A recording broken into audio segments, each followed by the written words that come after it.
Good morning, नमस्कार, सत श्री अकाल। आज मैं काफ़ी दिन बाद एक वीडियो डाल रहा हूँ।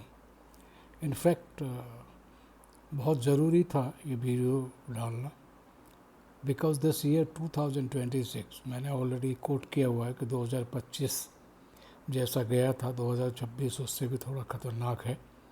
और 2026 में पर्टिकुलरली मई चल रहा है, जून और जुलाई थोड़ा संभल के रहना है, क्योंकि जून के अंदर जो गोचर ऑफ प्लैनेट्स ऑफ इंडिया है उसके अंदर क्या है कि जो आपकी लगन है इंडिया की वो टॉरस है, जहाँ पे मंगल बैठे हुए हैं।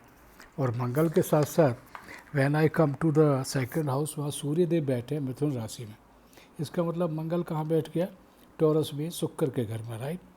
और जब नेक्स्ट हाउस में जाते हैं तो मरकरी, जुपिटर, ये आपके वीरस बैठे हैं। तो जुपिटर वीरस का बैठना भी गड़बड़ करता है।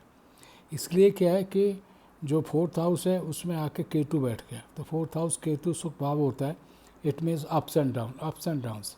सो it is not there that you will be very happy that month. There will be some problems, and in India particularly I'm asking, personally I am not going.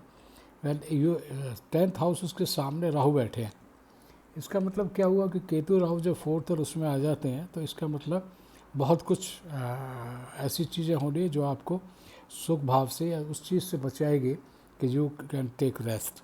Now एक ही चीज़ है जो बहुत ही अच्छी है, पॉजिटिव, दैट शनि देव जो कर्म के हाउस है या जो हमारे प्रॉफिट में वो बैठे, लाभ में बैठे, बट इसकी जो दृष्टि है वो दृष्टि कहाँ है? वो आपके 6th हाउस में है, जो कि रोग और ये। तो इसका मतलब क्या है?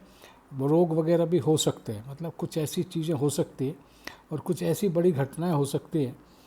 मैं पूरा तो आपको क्या बताऊं कि कौन जा सकता है, क्या हो सकता है, क्योंकि इसमें क्या है, मारामारी या लीडरशिप या जो भी कुछ है, बहुत सारी ऐसी घटनाएं घटेंगे which you cannot imagine.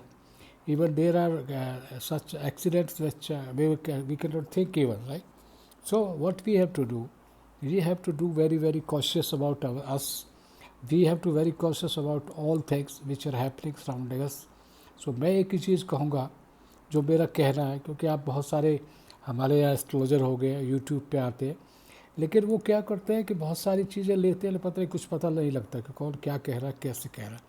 मैं एग्जैक्टली आपको एक ही बात बता रहा था, आपकी कोई भी प्लैनेट आपको तंग नहीं करती है, but at the same time आपका जो कर्म है, कर्म means as you sow shall you reap, कर्मण्येव अधिकारस्व मा फलेषु कदाचन, ये तो कृष्ण भगवान कह के गए। उससे बड़ी तो कोई चीज़ हो ही नहीं सकती। इसका मतलब जैसा आप करोगे उसका फल तो यही मिलेगा। चाहे कलयुग है, चाहे सतयुग नहीं है, त्रेता युग नहीं है, द्वापर युग नहीं है, बट दिस इज द युग, इट इज़ नॉन एज कलयुग। But you should not, you must go कि कलयुग में भी ऐसा नहीं है कि देर एंड धर नहीं। तो आपको यही कह देता हूँ कि आप जितने अच्छे कर्म करोगे definitely you will get the profit of the. And at the same time one thing which I want to say, because बहुत बड़ा बनाने का ये कोई मेरा औचित्य नहीं है कि वीडियो बनाओ फिर लोग उसे देखें करें, नहीं। आप क्या करें कि ये समझें कि आप इस साल को कैसे निकालें। First, cautious about your health, cautious about your everything which is around. Number 3, सबसे बड़ी चीज़ है कि आप जो कर्म करते हो वो सोच समझ के करो, अच्छे कर्म करो, अच्छे रिजल्ट मिलेंगे।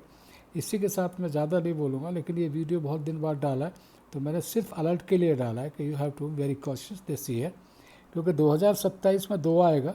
2 बहुत सही है। 1 नंबर सूर्य का है, तो सूर्य इस टाइम जो गोचर कर रहा है मैंने अभी बताया, it's in second house which is of धन and Kutton.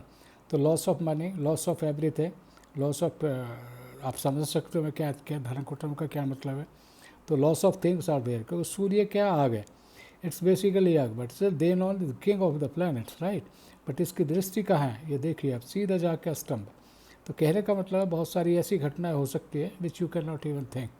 So very much, you please इसको व्यू करें, लाइक करें एंड सब्सक्राइब करें। Thank you very much.